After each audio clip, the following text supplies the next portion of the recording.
இன்றைக்கி கன்னியாகுமரி ஸ்டைலில் எப்படி பன்னி இறைச்சி கூட்டு வைக்கிறதுன்னு பார்ப்போம். அதுக்கு நான் இங்கே 1/2 கிலோ பன்னி இறைச்சி வச்சுருக்கேன். அப்புறமா அதில் உள்ள நெய்யை எடுத்து செப்பரேட்டாக வச்சுருக்கேன். பாத்திரத்தில் கொஞ்சமாக தேங்காய் எண்ணெய் ஊற்றி அந்த எண்ணெய் கொஞ்சம் சூடானதுக்கப்புறமா தனியாக எடுத்து வச்சுருக்கிற நெய்யை அதில் போட்டு நல்லா வரட்டணும்.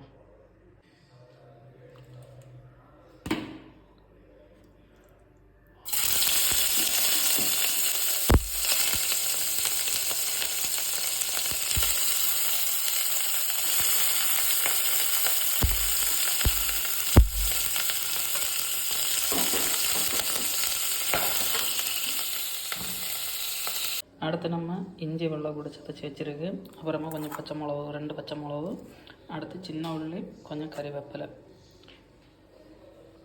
நம்ம கொஞ்சம் தான் எண்ணெய் ஊற்றி கொடுத்தோம். இப்போ அந்த நெய்யெல்லாம் இதாகி எண்ணெய் இப்போ கொஞ்சம் அதிகமாகிடுச்சு.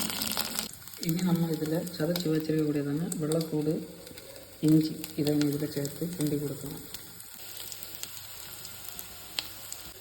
இஞ்சி வெள்ளைப்பூடு சதைச்சி இதில் போட்டு நல்லா வரட்டி எடுத்தாச்சு. இனி அதில் இந்த பச்சை மிளகு போடணும். பச்சை மிளகு போட்டு நல்லா வரட்டி எடுக்கணும். இனி எடுத்து வச்சிருக்கிறவங்க இந்த கறிவேப்பிலையை இதில் போட்டு அப்புறமா சின்ன உள்ளியை போட்டு நல்லா வதக்கணும். இது ஏகദേശம் ரெடி ஆகிடுச்சு. இனி சின்ன உள்ளியை போடணும். சின்ன உள்ளி செவந்து வரக்கூடிய அளவுக்கு நல்லா வதக்கி எடுக்கணும். இனி இதில் கொஞ்சம் உப்பு கூட போடணும். ஏகദേശம் உள்ளி நல்லா வெந்துடுச்சு. இனி இதில் கொஞ்சம் 1 டீஸ்பூனு மஞ்சள் சேர்த்து கொடுப்போம். மஞ்சள் சேர்த்து கொடுத்து நல்லா கொஞ்சம் கிண்டி எடுக்கணும். இதில் இனி 2 டேபிள் ஸ்பூன் மல்லிப்பொடி, ஒரு 1½ டேபிள் ஸ்பூனு மிளகு பொடி. இது என்னென்னா நல்ல எரிப்புள்ள மிளகு, அதனால் 1½ டேபிள் ஸ்பூன் எடுத்துருக்கேன். இனி இதோட அந்த பச்சை மணம் போகிறது வரை நல்லா ஒன்று கிண்டி எடுக்கணும். இனி இந்த பொடிக்க பச்சை மணம் எல்லாம் போனதுக்கு பிறகு இறைச்சியை சேர்த்து கொடுக்கணும்.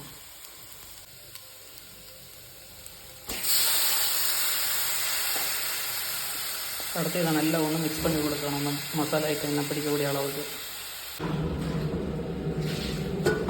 இதை ஒரு 10 மினிட்டு லோ ஃப்ளேமில் வச்சு மூடி வைக்கணும், வேகிறது வர. 10 மினிட் ஆஃப் ஆனதுக்கப்புறமா இதை ஒருக்கோட நல்லா மிக்ஸ் பண்ணி கொடுக்கணும்.